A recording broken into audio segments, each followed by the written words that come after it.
अस्सलाम वालेकुम, welcome back to my channel. कैसे हैं आप सब लोग?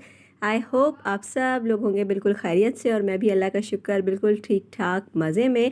तो जी देखिए, आज हमारे हैदराबाद का मौसम कितना औसम हो रहा है, कितने प्यारे प्यारे से बादल आए हुए हैं और कुछ देर के लिए तो एकदम से काले बादल आ गए थे, लेकिन ना बस बारिश होते होते होते होते चुन्नी सी रह गई। तो यहाँ लुबाबा का यूनिफॉर्म धोकर मैंने डाल दिया था और मौसम अच्छा हो रहा ना, तो फिर मुझे मेरा मूड जो है ना खुद ब खुद अच्छा हो जाता है। देखें, फिर से धूप निकल आई ना, बस ये बादलों की आंख मचोली लगी हुई थी लेकिन बारिश नहीं हुई। तो ये केले वाला आया हुआ था और बड़े ही प्यारे केले थे बड़े ही मज़े के केले थे। लेकिन हमारी गली का एक प्रॉब्लम है कि यहाँ पर जो है ना बड़े हाई फाई रेट में चीज़ें बिकती हैं भाई। अगर केले बाहर 100 रुपये दर्जन मिल रहे हैं ना, तो हमारी गली में 150 रुपये दर्जन मिलेंगे। तो यहाँ का ये मसला है जिसकी वजह से फिर मैं गली से कोई चीज़ नहीं लेती। केले मुझे बड़े ही अच्छे लगे, लेकिन मैंने कहा मैं इससे पूछूंगी भी, फिर मैं लूँगी नहीं तो फ़ायदा क्या, क्योंकि थोड़ी सी दूर जाकर बड़ी मार्केट है, सब्ज़ी मार्केट, तो वहाँ से हर चीज़ जो है काफ़ी रीज़नेबल मिल जाती है यहाँ की निस्बत। यहाँ जो है ना हर चीज़ पे 50 100 60 70 80 कुछ ना कुछ पैसे बढ़े हुए ही होते हैं। तो बस जी सब्ज़ी वाले भी आया हुआ था और सब्ज़ी वाला बहुत अच्छी सब्ज़ी देता है। वैसे ये बात है कि सब्ज़ी वाला ना सब्ज़ी बहुत अच्छी देता है, और दूसरा गेट पर आकर आपको जब देता है तो उस पर अगर थोड़े पैसे ऊपर लेते भी है ना, तो वो नाजायज़ नहीं है, वो बिल्कुल उनका हक बनता है, क्योंकि वो गली गली घूम के दे रहे हैं। और बाकी आप कहीं भी जाते हैं किसी बड़ी मार्केट में तो वहाँ से आप खुद लेकर आते हैं, तो वो नाजायज़ नहीं है। लेकिन थोड़ा प्रॉफिट ना यार, अब आप 1 किलो सब्ज़ी पे अगर अगर सपोज़ अगर मैं आपको कहूँ कि वहाँ पर टमाटर अगर 100 रुपये मिल रहे हैं ना, तो यहाँ पर टमाटर ये गली में 150 रुपये देंगे, तो ये 50 रुपये तो नाजायज़ है ना। 20 25 सही है ना। अब आप सबसे ही लोगे ना, जाहिर सी बात है, एक ही घर से तो नहीं लोगे ना। 1 किलो टमाटर पे तो सब कुछ नहीं कमा लोगे ना, और चीज़ों पे भी होगा। तो इस तरह का मसला है, मेरी सोच ऐसी है। बाकी आप लोग मुझे कमेंट करके बताइए अगर आप लोग मुझसे एग्री करते हैं या नहीं करते। भाई आजकल महंगाई का दौर है, मुश्किल तो सभी के लिए है। तो ये जो है जी टैंक बनाया है मुझे भूल ही गई हूँ क्या बनाया। टैंक बनाया था जी, क्योंकि गर्मी जो है बड़ी शदीद हो रही है, हब्स हुआ हुआ है, बादलों की आंख मचोली जारी रही, हवा बिल्कुल भी नहीं चल रही थी। आज तो लग रहा है महकमा मौसमियात वाले आए हैं और आप लोगों को हाल अहवाल बता रहे हैं। हवा बिल्कुल नहीं चल रही थी और ऐसी गर्मी, अल्लाह तौबा, अल्लाह माफ़ करे। ऐसा लग रहा था दम घुट जाएगा, जहाँ बैठो पसीना ऐसे बहने लगता था जैसे हमारे जिस्म से पानी निकलने लग गया। और बस कपड़े नहाना धोना और कपड़े उतारना, यही काम रह गया था कि कपड़े सब ने जो है फुल टाइम मशीन ऐसे भरी है ना। अब संडे को ही मशीन लगेगी तो फिर पता चलेगा कि कितने ज़्यादा कपड़े हो चुके हैं, क्योंकि सब नहा रहे धो रहे थे और कपड़े चेंज हो रहे थे, क्योंकि गर्मी इतनी थी। गर्मी में फिर जाहिर सी बात है नहा धोकर ही सुकून मिलेगा कि नहाते रहें और कपड़े बदलते रहें, बस यही काम रह जाता है फिर जब गर्मी हो तो यहाँ पर जी सफाई सुथराई चल रही है। ये इतना सारा जो बिखेरा मैंने अपनी जान को जो जोखन पाला हुआ है ना, बस देखें कि कब मेरे पास पैसे आए थोड़े से ना, तो मैं कुछ एडजस्ट करने की कोशिश कर रही हूँ। कुछ बजट, ये हुकूमत जो है ना हमारी बजट बराबर होने ही नहीं दे रही कि दो पैसे जोड़ ले ना इंसान, तो अपने जो फिर दूसरे काम होते हैं वो कर ले।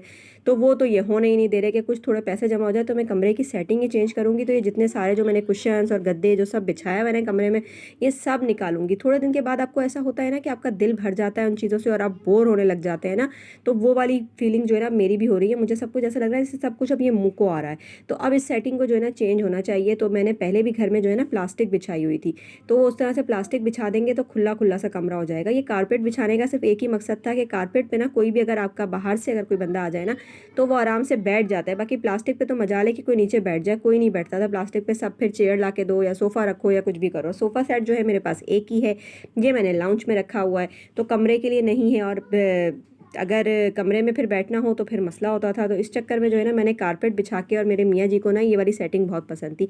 अक्सर पठानों के घर में ना इस तरह नीचे की सेटिंग पूरा सेटअप बना हुआ होता है, तो उनको ये सेटिंग बहुत अच्छी लगती थी। तो ये सेटिंग कर तो ली, लेकिन अब जो है ना इससे मेरा दिल भर रहा है। बस मुझे अब ना थोड़ी ना उलझन सी हो रही है बहुत ज़्यादा। एक तो गर्मी की वजह से ज़्यादा होती है, सर्दियाँ आ जाएंगी ना तो फिर ये सारे मामला खुद ब खुद सेट हो जाएंगे, फिर सब कुछ आपको अच्छा लगेगा। सर्दियों में आपको बुरा नहीं लगता, लेकिन गर्मियों में जो है ना ये सारी चीज़ें ना थोड़ी अजीब सी। अच्छा, मेरा ये है कि मैं ना हर थोड़े दिन के बाद ना घर की सेटिंग को ना चेंज करती रहती हूँ। मुझे घर की सेटिंग चेंज होती रहती थी ना, तो मुझे ना अच्छी लगती थी कि हर थोड़े दिन के बाद कुछ सामान इधर से उधर कर दिया, कुछ उधर से उधर। जाहिर सी बात है हर थोड़े दिन के बाद आप कोई ना कोई नई चीज़ तो नहीं ले रहे होते हैं ना, वही जो पुरानी चीज़ें होती हैं उन्हीं को इधर से उधर भी करके रखते हैं ना, तो थोड़ा सा माइंड भी फ्रेश होता है और आपको अच्छी सी फील आती है। तो जब से अब मैं इस घर में शिफ्ट हुई हूँ ना, तो इस घर का ऐसा है कि हमारा जो है एक कमरे में वो सब हमने नीचे का सेटअप कर दिया और दूसरे कमरे में जो है हमने फर्नीचर रख दिया। और उसका इशू ये हुआ है, किसी दिन आपको दिखाऊंगी, कि दूसरे कमरे में जहाँ मैंने अपना बेडरूम पूरा सेट जो रखा है, वहाँ पर जो है ना एक वॉल जो है ना वो बारिश के बाद ना हमारी बहुत ज़्यादा ख़राब हो गई। उसमें पानी वानी का कोई इशू था, क्या था, बहरहाल जो भी था वो कलर सारा ना उसका ख़राब हो गया। अब इतनी तो मेरे पास पैसे नहीं है कि मैं उसका कलर सही करवाऊँ, तो वो ये है कि फ़र्नीचर से काफ़ी हद तक ढकी हुई है।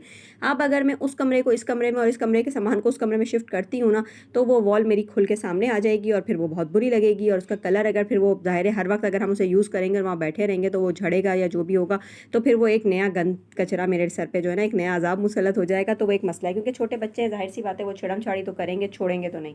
तो इस तरह की वजह से जो है ना फिर मैं सेटिंग चेंज नहीं कर पा रही, जो कि मुझे बड़ी शिद्दत से मेरा ना दिल चाहता है और हर थोड़े दिन के बाद मेरा सेटिंग चेंज करने को दिल चाहता है।